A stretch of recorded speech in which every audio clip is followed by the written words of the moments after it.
A partir de este momento empieza Segundo Jugador. ¡Let's party!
Todos, este es el segundo programa de Segundo Jugador. Qué redundante, ¿no, Claudio Hernández?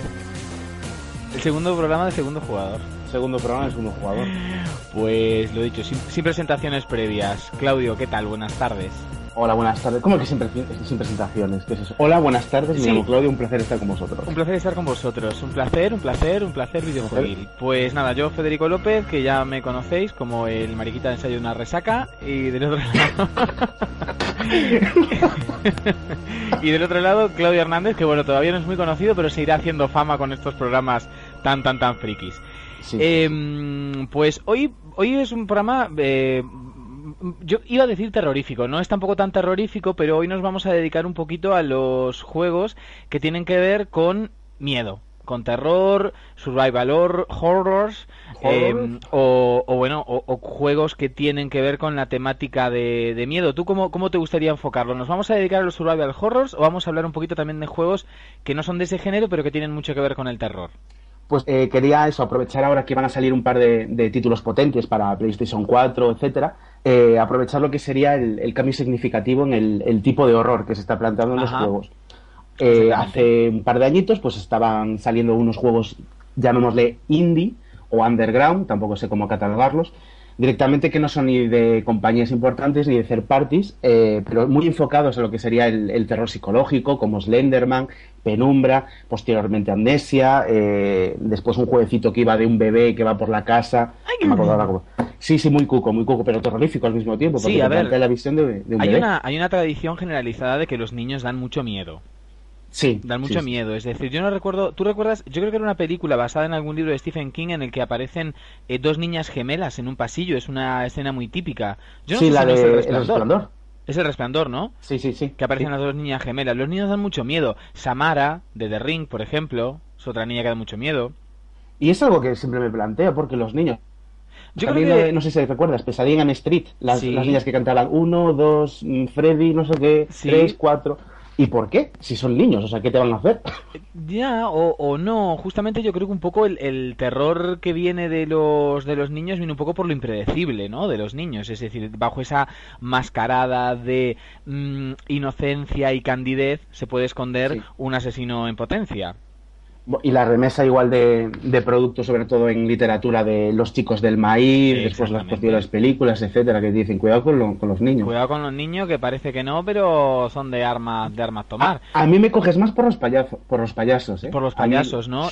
Sí. It de Stephen King, por ejemplo, ¿no? Exactamente, a mí los payasos no, es que no entiendo, o sea, eso da risa, un tío tan maquillado. No, a mí nunca, ¿eh? A mí es más, les tengo bastante miedo. ¿Hay algún juego que tú recuerdes que que sea de miedo y que tenga que ver con payasos, porque no me hables del Circus Charlie de la Nintendo, por favor. O sea, me refiero a uno de miedo y donde aparezcan payasos. ¿Te suena alguno? No, me acuerdo de un juego de la PlayStation que se llama Twisted Metal, que era de coches, y en la portada parecía un payaso muy terrorífico, con los dientes como de serpiente, así apuntillados, como si fueran todo caninos. Sí, pero lamentablemente de todas formas tampoco tenía mucho que ver, porque era de coches, ¿no? No, era de coches. Había un personaje que era un payaso diabólico, punto. Era de coches. Bueno, comentar que la tradición de los juegos de terror se remonta muchísimo tiempo atrás. Incluso hay algún juego de Atari 2600 en la cual tú eres un par de ojitos que se mueven por un laberinto y te están persiguiendo fantasmas. Evidentemente eso no da miedo, pero bueno, porque las limitaciones técnicas del momento tampoco lo permitían. Un poco los primeros juegos que empiezan a jugar, valga la redundancia, con el tema del miedo son las aventuras conversacionales. Son las aventuras gráficas, dices, exactamente, ¿no? Las aventuras gráficas, aventuras conversacional primero, ¿no? En las cuales era todo texto y contaban una historia. Sí. Y bueno, algunas jugaban un poquito con el tema del miedo, pero volvemos a lo mismo, ¿no? Es un terror, entre comillas, relatado. Todavía en ese momento la propia técnica de las consolas o de los ordenadores no permitía unos gráficos y una... ¿cómo decirlo? Y unas... Bueno, sí, unos gráficos, ¿no? Una técnica suficiente como para inspirar miedo visual. Sí, más que eso es la ambientación, tanto por gráficos como por sonidos. Yo creo que lo que realmente da miedo, te hace meterte dentro de un juego, es la ambientación, es notarte dentro. Claro, con esos gráficos muy difícilmente te podías imaginar dentro de una situación así. Vamos a hablar un poco de lo que tiene que ver eso, ¿no? La ambientación, lo importante que es la ambientación en un juego de terror. Pero antes de meternos en harina, comentaros que este programa de radio, además de estar en internet, estamos saliendo los jueves, por ahora, a partir de las 8 de la noche y hasta las 9 en Radio Vallecas, en el 107.5 de la FM, aquí en el barrio de Puente de Vallecas, que también se puede escuchar en directo por internet a través de www.radiovallecasconca.org. O sea que estamos saliendo además para todo el barrio de Vallecas. Yo más o menos estuve repasando, sí que como decíamos, no hay muchos juegos que experimentan al principio con el tema del terror o de la ambientación terrorífica, pero realmente, bueno, ninguno llega a despegar demasiado. Digamos que el género tampoco sobresale mucho, son como experimentos, hasta que en el año 92 se produce una especie como de quiebre. Ni siquiera un quiebre, pero digamos que aparece un juego que establece un poco las reglas de los juegos que vienen a continuación y que vienen a ser un poco los abanderados del género de terror. Y ese juego es Alone in the Dark. Efectivamente. Del año 1992. Para los que no lo conozcáis, Alone in the Dark es un poco el precursor de Resident Evil, si vamos un poco a lo más cercano, en donde nosotros digamos que tenemos que entrar en una casa embrujada a investigar, si no me equivoco, la desaparición de alguien. Podemos elegir entre dos personajes, uno femenino y uno masculino, Emily Hardwood o Edward Carnby, que consta que lo estoy diciendo todo de memoria, ¿eh?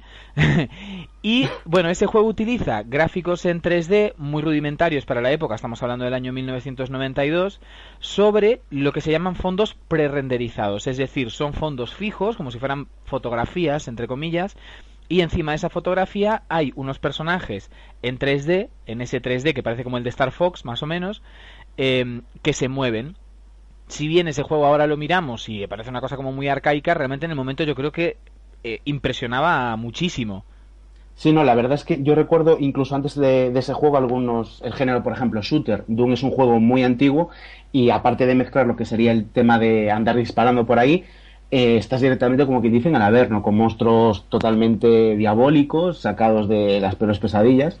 Y incluso el Wolf, el primer Wolf, posteriormente Return to Castle Wolfenstein, sí, y Wolfenstein The New Order, etcétera, pues también, hombre, no es que fuera terrorífico, pero la verdad es que entre el sonido mucha gente coincide de que era bastante acojonante encontrarte a Hitler de repente. Sí, encontrarte a Hitler tiene que ser acojonante. Tirar el mechero de la mano. Claro. ¡Ah! ¿Recuerdas de qué año es Wolfenstein 3D? Para saber si es anterior del... Sí. Hombre, yo estoy bastante seguro de que es anterior, pero tampoco sabía decirte de cuándo. Hombre, siempre podemos tirar de la famosísima Wikipedia. Tú mientras me cuentas tus experiencias con Wolfenstein, yo voy buscando en la Wikipedia. Vale, de acuerdo. No, aparte de eso iba a decir del Alone in the Dark, que lo que sería el tema de los movimientos recuerda lo que fue el primer impulso de los juegos de terror, ¿no? Sí. O sea, que tú tienes que estar totalmente quieto para poder atacar, poder disparar, etcétera, que era lo que ocurría en el primer Resident, por ejemplo. Exactamente. Donde tú tenías que moverte para arriba para los cuervos, el medio para los zombies, abajo si venían los Licker, etcétera.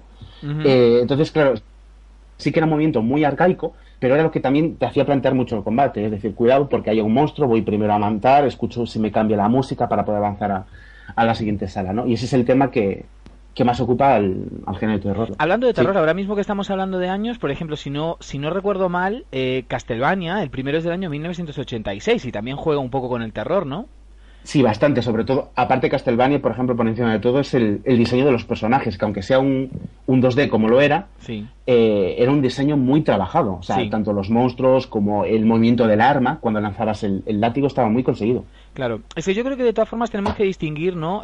Esa clase de juegos para mí hay dos diferencias principales, es decir, uno son los juegos que tienen una ambientación terrorífica, entre comillas, como puede ser Castlevania, ¿no? Que es, venga, vamos a matar a Drácula, nos encontramos con un murciélago, con el monstruo de Frankenstein, con zombies, etcétera, etcétera. Eso es un juego con una temática de terror, y otra cosa son los juegos que realmente sí dan terror. Sí. Es decir, los juegos que realmente provocan desasosiego, que son lo que decías tú, ¿no? Los juegos que te meten dentro de una ambientación son los que realmente te dan terror. Es decir, no es necesario ni siquiera jugar con el gore, con la sangre ni con los zombies. Es decir, cualquier juego... No, ni mucho menos. Es que, por ejemplo, Wolfenstein, ¿no? Que tú lo ponías como ejemplo. Wolfenstein realmente te daba, no vamos a decir miedo, pero sí mucha angustia por lo que decías, porque en cualquier momento se podría abrir una puerta y del otro lado estar infestado de soldados nazis con el arma apuntándote.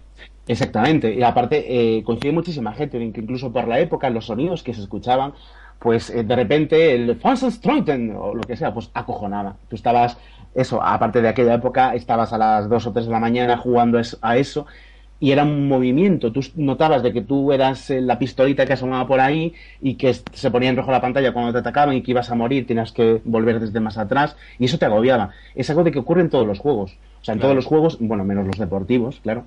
Si a ti te matan, tienes que volver atrás. O sea, no quieres que te maten, sea un Mario, sea un Sonic, sea un Tomb Raider, sea lo que sea. De entre todos estos juegos que comentaste, Claudio, también, por ejemplo, yo recuerdo, un poco vamos salteando, porque yo creo que este programa es unas sobrevivencias personales que tienen que ver con videojuegos, y luego ya hablamos de los nuevos juegos que están saliendo, ¿no? Entonces estamos saltando un poco de un año a otro, del 86 al 92, al 88, etcétera.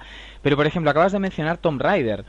Para mí Tomb Raider es otro juego que por la ambientación que tiene y ya lo he hecho aposta, lo de mencionarlo lo he hecho aposta. O sea, da mucho miedo. Yo, por ejemplo, es que me cagaba vivo, y lo voy a decir así con todas las letras, cuando, por ejemplo, hacías una esquina en una cueva y te encontrabas con un lobo directamente que te saltaba la yugular.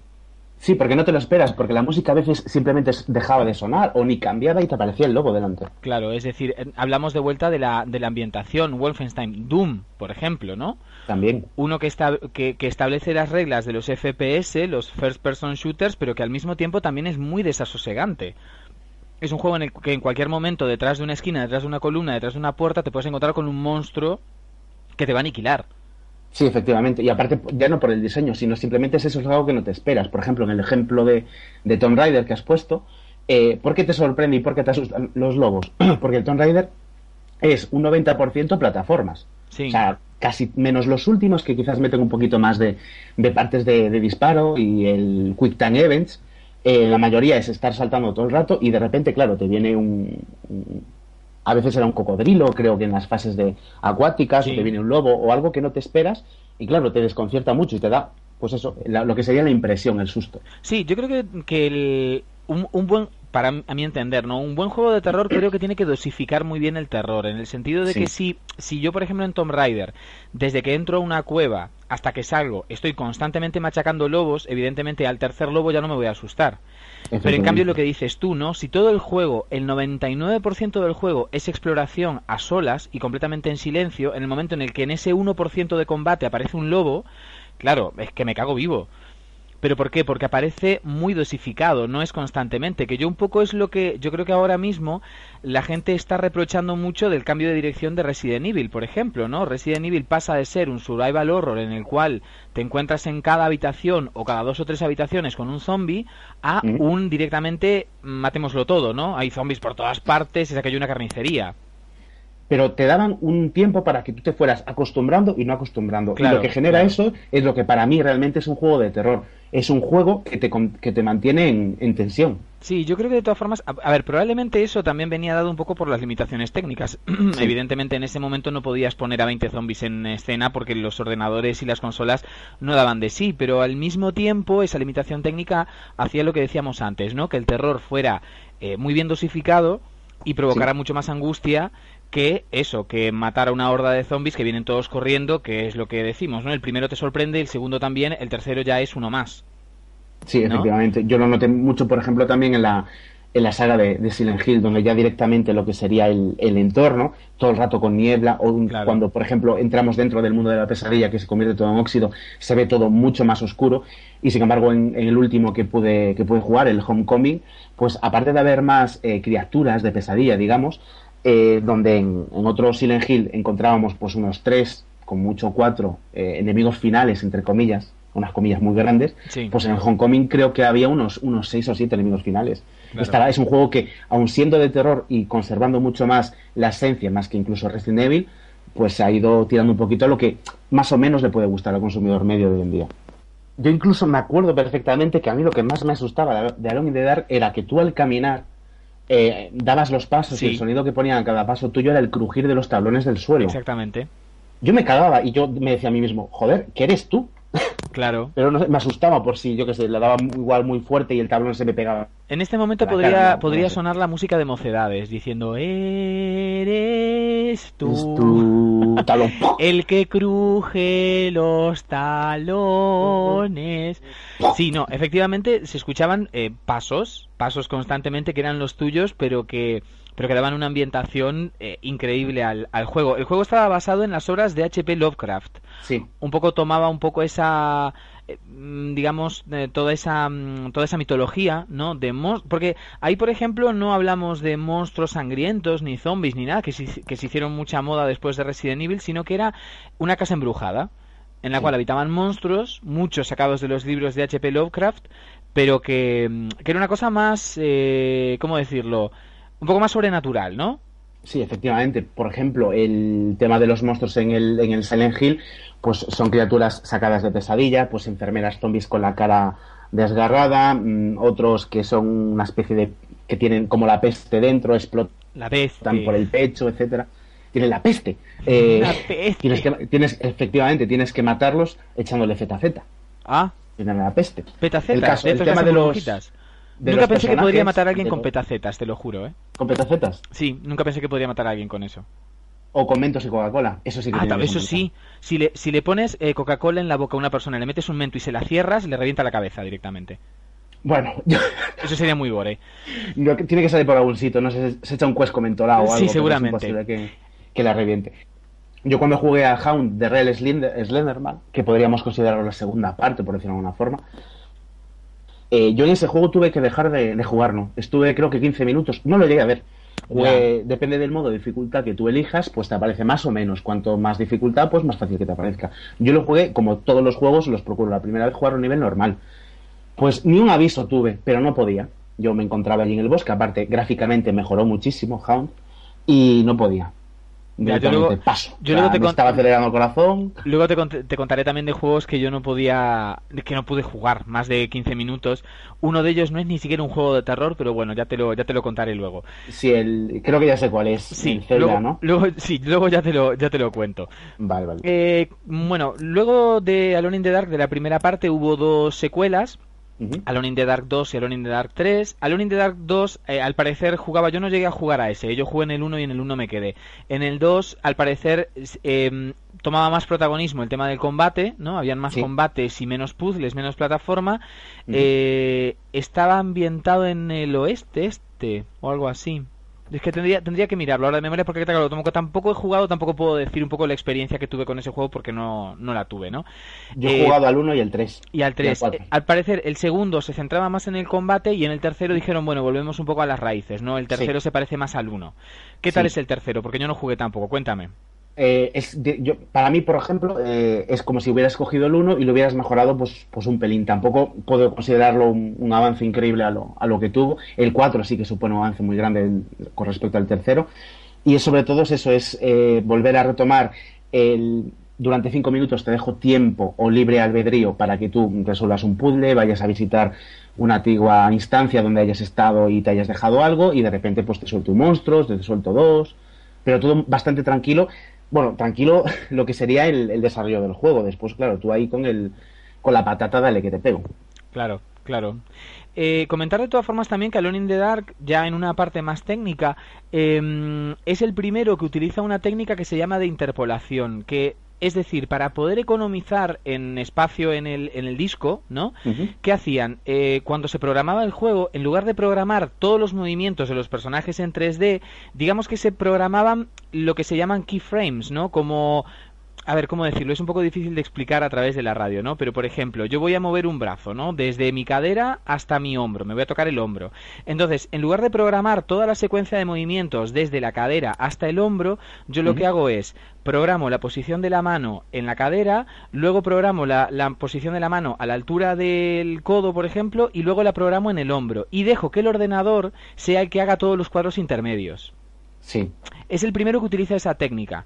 Entonces es un juego que puede tener muchísimos personajes, todos con mucha variedad de movimientos, y en cambio cabía dentro de un solo disquete.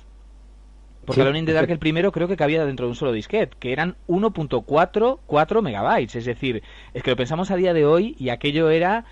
O sea, es que es una verdadera miseria. 1.4 megabytes. Cualquier foto que sacamos a día de hoy con un smartphone es 3 veces más grande que eso. Lo que hemos avanzado. Yo creo que tengo un juego que lo había cogido hace tiempo. A mí me viene en CD, pero es verdad de que ese juego se puede descargar, el Cannon Fodder 2, era de unos soldaditos, se juega solo con ratón, y ese juego cabe también un disquete. Sí. Y es bastante inferior, porque ya te digo, es un juego de estrategia, y se ve desde arriba con los gráficos que eran de aquella época. Y Alone in the Dark no. Claro. No sé. En ese momento se utilizaban todos los recursos posibles justamente para economizar en espacio, porque era muy caro. Y tiraba mucho para atrás, por ejemplo, que una persona se tuviera que comprar un juego en el cual tenías 14 disquetes. O sea, te tiraba para atrás, porque realmente tenías que estar cargando tenías que estar cargando constantemente. Alone in the Dark, ya te digo, no lo recuerdo a ciencia cierta, pero creo que ocupaba solo un disquete, pero justamente porque utilizaba esa técnica nueva, y es el primero que la utiliza, es decir, programar cuadros clave del movimiento y dejar que el ordenador sea el que haga el resto. Además, eso permitía que... digamos que cualquier ordenador podía correr ese juego, porque digamos que el juego en sí se adaptaba a la potencia del ordenador. Es decir, si el ordenador era poco potente, pues dibujaba menos cuadros intermedios. Y si el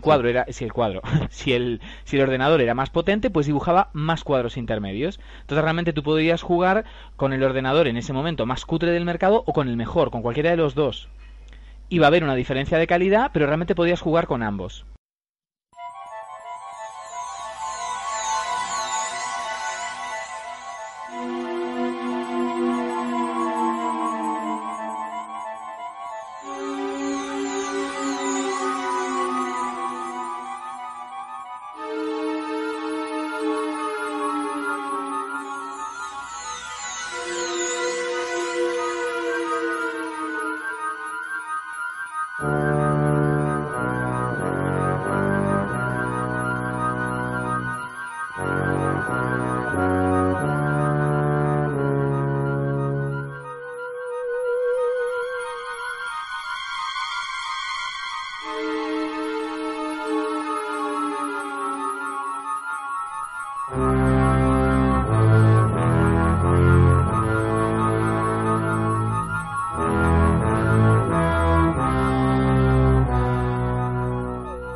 Resident Evil. Mientras os voy comentando, yo la primera vez que jugué al Resident Evil fue en casa de un amigo que me había comprado la PlayStation. Yo ni sabía lo que era la PlayStation, o muy poco sabía lo que era la PlayStation, y me puso el Resident Evil.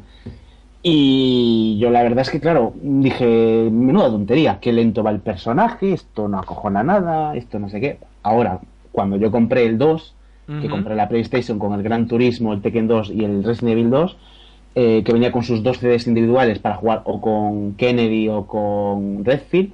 Sí. Chris Redfield, que era la chica. Claire Redfield y Leon Claire Kennedy. Redfield y Leon S. Kennedy. Efectivamente, la memoria no nos falla, ¿eh? Año 1996, Resident Evil. Estamos bien, ¿eh? Ah, A pesar de que nos estamos poniendo ciegos a Baileys y crema de orujo, no nos falla la memoria. Bueno, unos a Baileys y crema de orujo y otros a agua con sabor a cloro. Y otros agua con escayola. Exactamente. Qué bueno está el yeso. Año 1996. Decir que Resident Evil es un poco... yo creo que un poco Resident Evil es a Alone in the Dark lo mismo que Doom a Wolfenstein, ¿no? No es el primero de su género, pero es un poco el que establece las reglas y el que se hace más conocido. Sí. De todos, ¿no? O sea, es más, yo creo que a día de hoy lo que sería toda la saga de Resident Evil, por ejemplo, ten en cuenta de que en Japón tiene, aunque algunos ya llegaron aquí, tiene 2 largometrajes en 3D bastante buenos, las películas de Jovovich hiper conocidas, que se alejan bastante a lo que sería la trama principal de los juegos. Todos los juegos spin-off para un montón de plataformas, los shooters para PS2, para la Wii, una auténtica borrada. Bueno, un poquito sobreexplotado hasta podríamos decir, ¿no? Sí, un poquito muy sobreexplotado. Capcom últimamente está en esa tónica de sobreexplotar todo mucho. Resident Evil, entonces, como decíamos, establece un poco las reglas de los juegos modernos, los survival horror, y hombre, se pasaba miedo también, pero yo creo que recurría un poquito más al gore. Sí. Recurría un poco más al gore, porque ya en la primera escena, por ejemplo, comentar una curiosidad, la primera cinemática de Resident Evil, cuando muestra un poco cómo el equipo de los famosos STARS, que son estos medio investigadores, policías, llegan a la mansión, digamos, en la versión internacional del juego, esa cinemática está en blanco y negro, porque como hay partes donde los perros persiguen a parte del equipo, incluso se los comen directamente, claro, para la versión internacional aquello estaba un poco como censurado, mostrándolo todo en blanco y negro, pero en cambio la versión japonesa, Biohazard, que es como se llamaba Resident Evil, está a todo color. Y yo esa cinemática la he visto y a pesar de ser cutre salchichera más no poder, sí que es cierto que tiene su puntito gore de que te da miedo, ¿no? Cuando los perros persiguen y matan a parte del equipo. O sea que ya en la primera cinemática te prepara para ver algo ya más gore que lo que habíamos visto hasta ese momento. Te estás refiriendo a la cinemática con actores reales, ¿no? Sí, se le puede llamar actores. O sea, yo creo que llamarle actores es muy exagerado, pero sí. Sí, bueno, estaba Gary Oldman también por ahí. No, el caso es eso, que sí que es verdad que es uno de los primeros juegos que yo recuerdo con personas. O sea, con cinemáticas con actores, entre comillas. A mí me llamó muchísimo la atención también cuando la vi. O sea, un inicio así tan potente, que incluso hacía un poquito de juego con la serie B, porque cada vez que decían el nombre de un personaje, pues como que posaba, salía fuego, ponía el nombre así como grabado. Sí, a día de hoy no se sabe si realmente los actores eran malísimos o lo hacían por gusto, para darle un poco aire de serie B, ¿no? Seguramente. Fueron a junta de Antena 3, a ver, ¿qué actores tienes aquí de las películas que pones a las 3:30? Todos estos, pues venga. Sí, vamos a poner a los de Sharknado, por ejemplo. Vamos a ponerlos en el Resident Evil. Pues bueno, Resident Evil, juego de Capcom, producido o ideado por Shinji Mikami, de quien vamos a hablar luego también, vamos a decir alguna cosilla sobre él. Se establecen una serie de secuelas, muchísimas secuelas de Resident Evil, pero claro, Resident Evil, ¿qué pasa? A partir del 4 empieza como a cambiar, ¿no? Empieza como a abandonar el género del survival horror, que básicamente es lo que la traducción literal dice, ¿no? Mantenerse vivo, básicamente, ¿no? El terror de intentar mantenerse vivo y sortear todos los obstáculos que se nos presentan en forma de zombies, en el caso de Resident Evil, ¿no? A partir del 4 empieza a cambiar un poco la tónica de los juegos y se empiezan un poquito a alejar de lo principal, ¿no? Yo, por ejemplo, he jugado al 1, he jugado al 2, al 3 no jugué y al 4 muy poquito, porque yo realmente soy muy malo para esos juegos. A mí me dan mucho miedo, honestamente, y no puedo jugarlos. Soy incapaz, a los 15 minutos los tengo que abandonar. No, a ver, yo reconozco que, por ejemplo... No, ¿qué pasa? Tranquilo, hombre, eso es un gatillazo. La cuestión, yo reconozco de que jugar a un juego, yo que soy amante de los juegos de terror, cuesta. O sea, te tiene que apetecer. Porque no es como ver una película de terror que la pones, pues te puede gustar más, menos, disfrutar.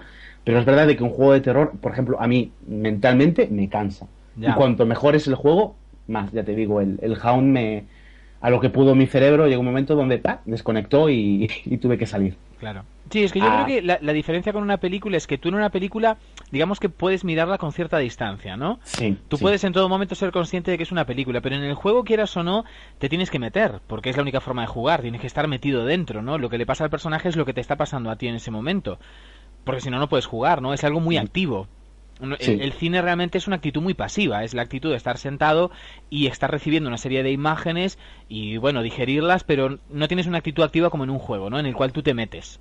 Sí, a mí, por ejemplo, después de la literatura, me gusta más el arte, digamos, del videojuego, porque a día de hoy creo que está más considerado que arte que ninguna otra cosa. Más el arte del juego que el del cine, y mira que yo soy muy cinéfilo, pero creo que tú leyendo un libro te imaginas todo ese mundo, o sea, es imposible ser más activo mentalmente que leyendo un libro, y después en un videojuego pues directamente lo estás jugando, claro. Estás metido ahí dentro. El 1 y el 2 los disfruté mucho. Yo el Resident Evil 3 fue el que menos he jugado, no lo llegué a terminar, sobre todo era porque, no sé si recuerdas que era Resident Evil 3 Nemesis, y estabas todo el rato siendo perseguido por Nemesis.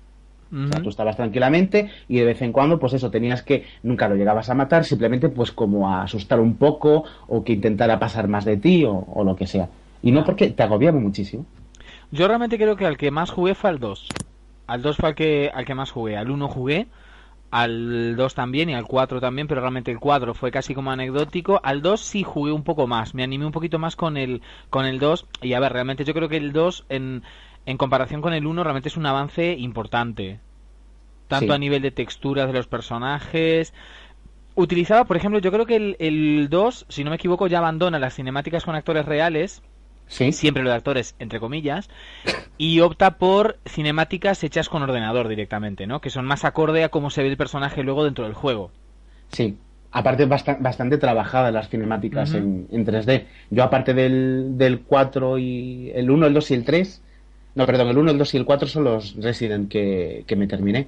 Bueno, el 5 y el Revelation, etcétera. Pero dentro de género de terror, que podría considerarse hasta el 3, 4 como muy cogido por los pelos, sí. El 2 también es uno de los que más he disfrutado. Además, yo creo que el 2 tiene algo muy interesante en la historia, y es que, digamos que saca el terror a la calle, ¿no? Sí, exactamente, es decir, por eso. Yo creo que es lo que más miedo da de ese juego, porque en el 1 digamos que estamos confinados dentro de una mansión y la cosa de ahí no se sale, no se escapa. Sí. En cambio, en el 2 tenemos una historia en la cual ese virus que descubrimos en el Resident Evil 1 y es el que transforma a la gente en zombies, hay lo que se llama un outbreak, ¿no? O sea, sale a la calle, se empieza a contagiar, se convierte en una pandemia. Y vemos escenas como la primera del juego, en la cual un zombie muerde a un camionero en una gasolinera. Y luego el camionero va conduciendo su camión y mientras está conduciendo el virus le ataca, se transforma y tal, y choca con su camión justo en la cafetería donde está en ese momento Leon Kennedy, ¿no? Sí. Está en ese momento. Es decir, de pronto somos un poco testigos de la pandemia, de cómo se empieza a desparramar el virus por toda una ciudad. Entonces yo creo que eso además le da un aire no solo de terror sino de cine catástrofe, ¿no? Y me parece que es que la historia llega más, te llega mucho más porque es algo como más real, es algo más que te parece que te puede pasar.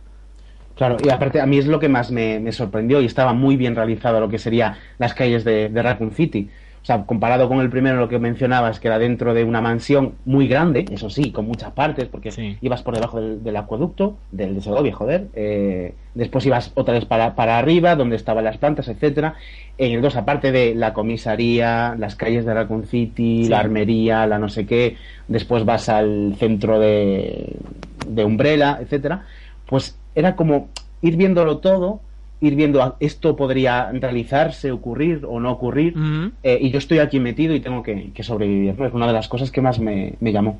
Es que al igual que en el cine, digamos que yo creo que lo que más terror da es cuando tú ambientas una película de terror, o en este caso un juego de terror, en un ambiente real, ¿no? En un ambiente que tú realmente crees que eso puede ocurrir, porque lo de meterse en una casa embrujada puedes mucho desconectar de la historia, ¿no? O sea, nunca te vas a meter en una casa embrujada, o no te crees que una casa pueda estar embrujada.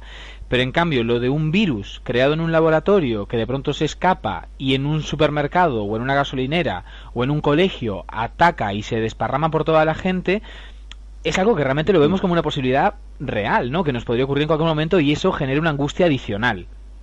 Sí, bueno, yo me acuerdo que había leído hace mucho tiempo el tema de los virus. George Romero, ¿te suena? ¿Sabes quién es? Sí, el director de todas las películas del Amanecer de los Muertos y todo esto, ¿no? Se le suele llamar el papi de los zombies. Fue el que hizo Zombie, después... papi de zombies. Espérate, el Amanecer de los Muertos, sí. El Atardecer, La Hora del Té con los Muertos, Quédate viendo la tele que yo me voy a cagar de los muertos... Desayuno con diamantes y tú lo desayuno con los muertos... Que viene aire por abajo la falda con los muertos... ¡Ay!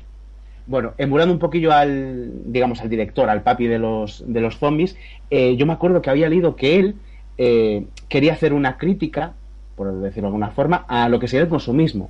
Ajá. O sea, que como nos miraba como todos, como ovejitas yendo a trabajar, después saliendo a trabajar, descansar, el día libre y yendo a comprar todos juntos. Sí. Por eso muchas de las películas de zombies que podéis ver, si os fijáis, en algún momento o rozan, o se habla, o están directamente durante toda la película en centros comerciales. Sí. Y es como un pequeño guiño que él hace a lo que realmente sacó a posteriori. Y aparte muchas de las películas posteriores que intentan jugar con los zombies, pero no diciendo que son zombies, como 28 semanas después, 28 días y 28 semanas después, lo que hablan es del virus como de la peste, no, perdón, de la rabia como mutado. Ajá. O sea, que pueden morir, pero realmente, incluso sin un miembro, tienen tanta odio, tanta fuerza, que digamos que pueden seguir caminando.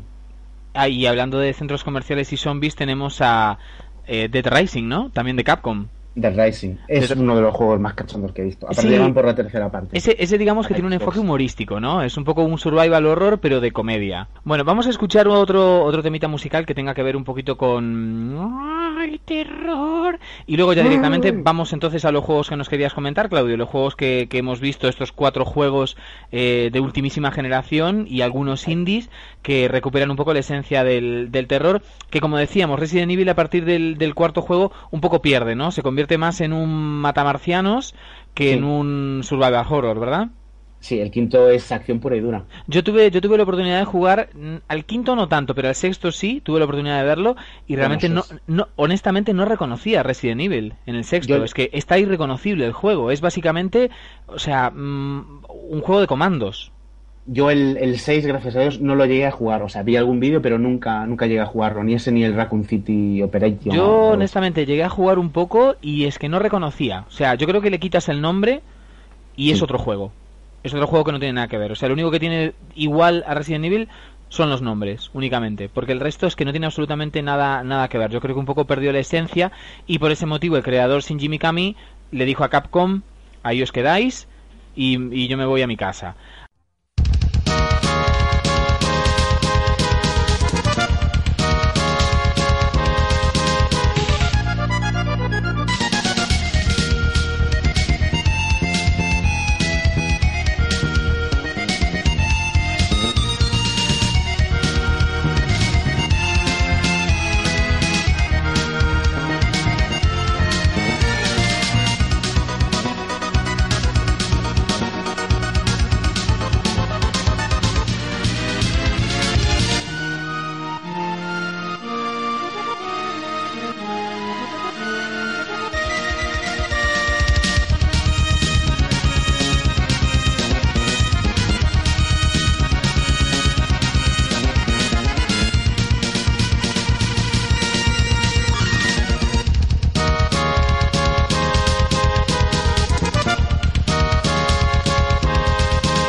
Bueno, seguimos ya entonces en la última parte de este programa dedicado a los juegos de terror, miedo, angustia, survival horror.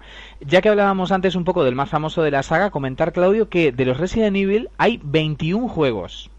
21. 21 juegos, los digo así rapidito. Resident Evil, el primero, el 2, el 3, Nemesis, Survivor, Code Verónica, Gaiden, Survivor 2, Code Verónica, Resident Evil Remake, que se hizo para la GameCube, Zero, Dead Aim, Outbreak, Outbreak File 2, Resident Evil 4, Deadly Silence, The Umbrella Chronicles, Resident Evil 5, The Dark Side Chronicles, The Mercenaries 3D, Revelations, Operación Raccoon City y el último Resident Evil 6. 21 juegos. 21. Lo Me queda dicho, a gusto. que a Capcom le gusta exprimir las franquicias con ganas. Otro de los juegos así, aparte del Silent Hill, que de él sí que hemos hablado, Sí. voy a recordar un juego que te lo voy a recomendar a ti, para la Wii, el Cursed Mountain, de Ajá. Deep Silver, los creadores del juego este que va a ser una isla, muy conocido, que Dead fue el juego Island. del año. Dead Island, Sí, efectivamente. ese mismo. Aparte del otro juego que se llama Forbidden Siren, que es Sam Raimi, el creador de Spider-Man y Evil Dead, Ajá. pues había cogido los derechos para llevarlos al cine, pero bueno, esto hace 10 años y no se supo nada más. Y también otro muy mítico, que también se desarrolló un juego para la DS, que se llama Silent Camera, pues la saga de juegos de Project Zero. Ajá. Fatal Frame, creo que se llama ahí. Fatal Frame, sí.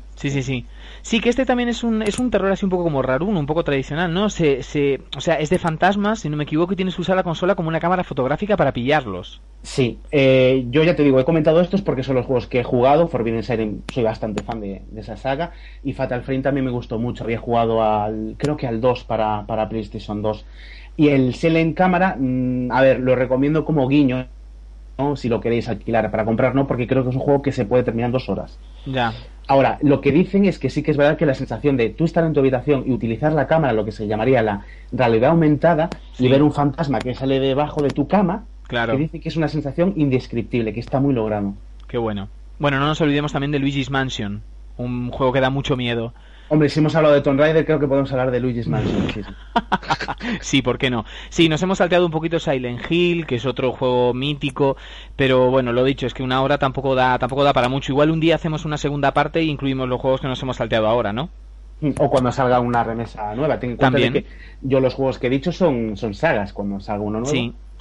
Así que bueno, un día podemos hablar de Silent Hill, de las continuaciones de Alone in the Dark y de alguna cosilla más. Pero bueno, ahora lo que toca es hablar un poco de lo último. La excusa para hacer este programa son los juegos que están saliendo ahora mismo y que toman el relevo de las viejas sagas en lo que a Survival Horror se refiere, ¿no? Ya que Resident Evil prácticamente la ha abandonado y ahora es un juego de acción, pues vamos a ver qué otros juegos están retomando un poco ese género. ¿De cuál nos vas a hablar primero? Bueno, antes de hablar un poquito de todos estos juegos indie, vamos a hablar del más importante, que es el Evil Within. Shinji Mikami, digamos que es uno de los cracks de Capcom, que aparte de los Resident Evil, también desarrolló, recordemos, unos juegos Dino Crisis y Dino Crisis 2, que es el Resident Evil, pero en lugar de zombies, dinosaurios. Punto. Se maneja igual, los personajes tienen el mismo trasfondo, es exactamente lo mismo, pero con dinosaurios. Un juego de que también, por cierto, me gusta mucho, y también es el creador del Devil May Cry, por lo menos el primero es productor. Sí, que bueno, comentar una curiosidad también, Devil May Cry, realmente el inicio del proyecto de Devil May Cry era Resident Evil 4. Sí. Era una especie como de Resident Evil más orientado a la acción, pero a medida que lo fueron desarrollando se apartó tanto de la idea original de Resident Evil que decidieron que mejor era hacer un juego de cero. Pues digamos generar una franquicia nueva, ¿no? Y generar un Devil May Cry, pero realmente el origen, el germen de ese juego era el Resident Evil 4, realmente. Hombre, lo que son los escenarios, personajes, sí que tienen un tinte tétrico, por decirlo de alguna forma. Sí. Después sí que cada vez fueron más a lo que sería el mata-mata, el hack and slash. Exactamente, el hack and slash. Así que, entonces hablamos de Shinji Mikami, que Shinji Mikami, digamos que tiene una especie como de divorcio con Capcom, ¿no? Sí, no sé, debe ser que se ha enfadado o lo típico que se suele decir, lo siento cariño, pero vamos por caminos opuestos. Exactamente, nos queremos mucho, pero lo nuestro no puede ser. Shinji Mikami, todo happy, se va con Bethesda, que lo va a distribuir el nuevo juego que está en proceso, y debe ser que Capcom se quedó más triste, y dice, bueno, pues vamos a sacar un nuevo Street Fighter, ya vamos 5, pues vamos a llevar 6, venga. Entonces Shinji Mikami hace The Evil Within, ¿no? Evil Within. Bueno, comentar que bueno, yo vi porque bueno, me lo recomendaste tú directamente, me mandaste ahí unos vínculos para ver lo que serían unos gameplays, ¿no? De estos juegos, y realmente el de Evil Within realmente me dejó impresionado positivamente, tiene muy buena pinta. Es que, no sé, aparte te has fijado de lo que sería la sensación cuando el personaje va detrás del tipo con, creo que era una motosierra, ¿no? Sí. Está trabajando allí en el matadero. Sí. Tú, si te vas fijando, en ese momento el jugador está, o sea, la persona está jugando, no es exactamente un vídeo. O el movimiento del personaje está sacado, o sea, son vídeos renderizados con los gráficos de verdad del juego, y lo que sería el movimiento todo muy pausado, con mentalidad de los ruidos, de que los malos te escuchan, que no sé qué. Creo que sería un nuevo planteamiento que Evil Within está logrando. Sí. Un genio como es Shinji Mikami, o sea, no hay que decir nada de que pueda ser mejor o peor, sino todo lo que tiene la lista de juegos tan importantes, porque tú puedes hacer 20 juegos, pero no puedes hacer 20 de experiencia, ¿no? Devil May Cry, ¿no? Pues este juego, yo por lo que vi, Claudio, un poco también, digamos que introduce una mecánica medianamente nueva, bueno, no diría nueva, ¿no? Pero bueno, una mecánica no muy usada en los juegos de terror, que es directamente la de un poco lo que se llama el stealth, ¿no? Que es como evitar al enemigo escondiéndose, ¿no? Un poco no enfrentarse al enemigo, no ir en plan, porque yo, por ejemplo, la escena de la que tú hablas, un poco lo voy a describir para el que no lo haya visto. Nosotros estamos en un matadero, nos estamos escurriendo por una serie de pasillos y hay un tío, que seguramente es un asesino en potencia, con una motosierra, porque un tío con una motosierra siempre es un asesino. Es así. A mí que no me vengan con leñadores ni mierdas de esa. No, eso es un asesino en toda regla.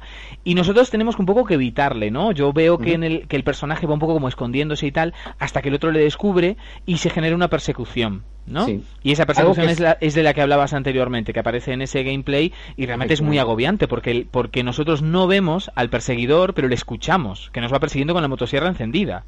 Y fíjate que es algo lógico, es decir, hay un tipo que mide 2 metros con algo, yo mediré 1,85 o 1,80, ¿qué voy a hacer? Bueno, pues voy a intentar que no me vea. Lo que no es lógico es decir, bueno, pues yo estoy en un Resident, cojo una escopeta, pues venga, pam, pam, pam, a casa. Claro, eso no. Entonces, claro, consigues retomar un poquito lo que sería eso, la esencia de un poco cambiar, porque yo que sé, la infiltración en los juegos de Splinter Cell, Metal Gear, Siphon Filter, Metal Gear, efectivamente, pues es otra forma de jugar. Tú puedes ir de cara con un personaje disparando, saltar estilo Mario, conseguir un power up para utilizarlo, etcétera. Y también la infiltración es algo que yo creo que a un juego de terror le pega mucho más que dar tiros. Yo honestamente estoy de acuerdo contigo en ese sentido, pero un 100%. Es decir, creo que da mucha más angustia y mucho más miedo tener que evitar un peligro que enfrentarte a él directamente, ¿no? Tener que pasar por un pasillo sin que te vean, ¿no? Me parece mucho más. Yo recuerdo, por ejemplo, a mí me daba muchísimo miedo en el juego de Zelda Ocarina of Time. ¿Te acuerdas los zombies estos que eran como momias que de pronto estaban quietos, pero si les pasabas cerca se escuchaba un grito de terror y te empezaban a perseguir? Pues a mí eso me daba un miedo enorme, pero justamente por eso, porque era mejor escurrirse, era mejor evitarlos. La mazmorra, ¿no? Sí, era mucho mejor evitarlos. Porque realmente luego no es que fueran difíciles de matar, pero durante un momento te dejaban congelado y te podían pillar, entonces era mejor evitarlos, y eso de tener que pasar sin que te vean me parecía mucho mejor a la hora de ambientar el terror, esa angustia, ¿no?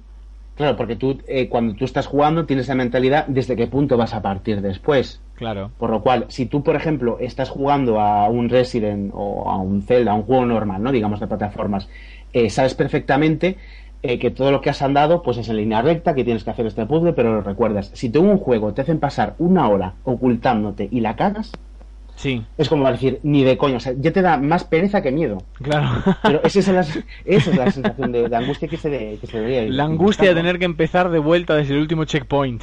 ¡Qué ganas! ¡Qué horror! A ver, el siguiente, después de Evil Within, ¿cuál nos quieres comentar? Bueno, pues eso, ahora vamos a retomar un poquito porque ahora se han dado un toque de luz las compañías y van a procurar un poquito más lo que sería un poquito más el horror o terror psicológico, y quitar un poquito el mata-mata. Todo esto viene pues por el juego que comenté antes, Slenderman, que ya hablé bastante de él. Pues a partir de ese juego la gente lo podía descargar gratuitamente desde su página, porque el uno era muy cutre, lo de buscar las 8 notitas, pero a la gente le encantó y había un montón de vídeos, los podéis ver, supongo que la mayoría lo conoceréis, de lo que serían las reacciones de la gente jugando a Slenderman, y auténticos saltos del sofá cuando tú realmente dices, a ver, sí, yo a las 3 de la mañana con cascos me acojona, pero a ver, que gráficamente no innovaba mucho. Y sin embargo es por todo ese estilo. Otro juego, Amnesia, de Frictional Games, pues este juego anteriormente habían sacado el Black Page, que se llamaba Penumbra, que es la segunda parte. La primera es Penumbras Secas, que ibas con una linterna y tenías que ir resolviendo puzzles. Y a un monstruo lo tenías que matar pues con fuego o tirándole algo o lo que sea, pero no directamente. O por lo menos un principio. Amnesia es exactamente lo mismo, pero una casa pues como colonial, renacentista, algo jugando un poquito más a la época antigua, y ahora van a sacar el Pigs, War of Pigs o algo así, la máquina de los cerdos, creo que se llama. Esto es todo de cabeza, o sea, lo que me acuerdo. Sí, es mejor hablar de cabeza. Los Warriors Pigs. Y después, este sí que lo viste, el Outlast, que van a sacarlo ahora más en serio, digamos, ya para consola, porque tuvo muy buena acogida en PC. Yo lo jugué, me lo terminé y... Sí, honestamente, mira, yo de los 4 que bueno, que me mandaste para que los viera y pudiéramos comentarlos, Slenderman, Amnesia, Outlast y el Evil Within de Shinji Mikami, realmente yo creo que Outlast es el que me gustó muchísimo, los gameplays que vi, ya no solo por la calidad gráfica, sino por la propia ambientación, ¿no? Me gustaron mucho Evil Within y Outlast, pero realmente si tuviera que elegir uno de los dos, me quedo con Outlast. Tiene muy buena pinta. Sí, aparte es eso, la idea de que tú vayas con la cámara, ir guardando un poquito para ver en la oscuridad las baterías, etcétera, que estás en un manicomio, que tienes que escapar, que en realidad te tienes que ocultar dentro de una taquilla para que pase el monstruo, etcétera. Ya. Es eso lo que realmente, pues, si tú quieres un juego de terror, realmente lo que buscas es eso, realizar ese tipo de acciones. Sí, comentar un poquito que en las escenas de Outlast, del gameplay que me pasaste, por ejemplo, gran parte de ese vídeo, por lo menos, no sé si del juego, pero de ese vídeo, por ejemplo, te lo pasas viendo el juego a través de una cámara nocturna, que da un acojone increíble, porque claro, la cámara nocturna enfoca lo que tienes únicamente enfrente, hay muy poca visión lateral, con muy poca resolución, sin color, o sea, en verde y negro, es decir, da mucho acojone porque además eso, o sea, la cámara nocturna apenas te deja ver, ¿no? Sí. Apenas te deja ver y estás esperando que en cualquier momento, en cuanto te gires un poco, te aparezca algo. Bueno, eso es la mitad del juego, la otra mitad del juego es metido dentro de una taquilla, que ves la... Ah, qué bonito, qué divertido, ¿no? Bueno, por lo menos que te dejen un boli o algo para hacer un sudoku. Sí, mientras, y una linterna, ¿no? Claro, para que por lo menos, ¿no? La luz, coño. Claro. Pues eso que sé, o masturbarse, no sé, algo. ¿Masturbator? Sí, Masturbator se llama el juego. No, realmente Outlast y Evil Within, realmente de los gameplays me gustaron mucho. Que bueno, luego de lo que hay en un gameplay a lo que juegas puede variar mucho, ¿no? Porque el juego se puede lucir maravillosamente, pero luego al controlarlo puede no estar tan bien. Pero bueno, por lo menos de vista, estos dos tienen muy buena pinta. El Outlast yo te digo de que mucho mejor. O sea, mucho mejor jugarlo, está muy bien recreado, los momentos son muy suaves. Es más, si tú estás corriendo con, lo voy a decir, ¿no? Para los jugadores de PC, pues eso, corriendo con el W, la tecla por defecto. Creo que la cula, hay un par de botones que tú le das y puedes ver hacia atrás, como si tú estuvieras huyendo y viendo hacia atrás lo que te está persiguiendo. Y de pronto giras la cabeza, ¿no? Claro, y giras la cabeza, igual te topas con una pared, lo que sea, y en ese momento, claro, estás muy metido dentro del personaje. Está muy bien, muy bien. Yo, bueno, al respecto de vivencias personales y un poco ya para ir terminando el programa de hoy, lo que comentaba antes, ¿no? Que un juego que no es de terror, que en absoluto no es de terror, y en cambio yo tuve que apagar la consola y volver a retomarlo al día siguiente, pues que no podía con él. En el Zelda Skyward Sword, por ejemplo, hay una serie de pruebas que se llaman hipneas en inglés, no recuerdo en la traducción cómo le llaman, en la cual hay que recolectar una serie de gemas resplandecientes en un escenario que es muy como onírico, es muy de sueño, y hay una serie de robots, medio fantasmas, que están en el escenario totalmente quietos, pero durante un X tiempo, ¿no? Es decir, tú tienes 30 segundos para coger una gema de forma de que los robots estén quietos, pero si tardas más tiempo que eso, los robots se despiertan y empiezan a perseguirte. Bueno, es que la música, si es que se le puede llamar música, porque no es música, sino que es una instrumentación muy agobiante, y el hecho de que de pronto todo el escenario resplandece, o sea, da una sensación de peligro, de que te están persiguiendo, que yo la primera vez que jugué a una escena de esas, tuve que quitar la consola y dije, mira, lo cojo mañana, porque es que no puedo con esto. Es decir, un agobio, un miedo cuando de pronto se empieza a escuchar ese sonido.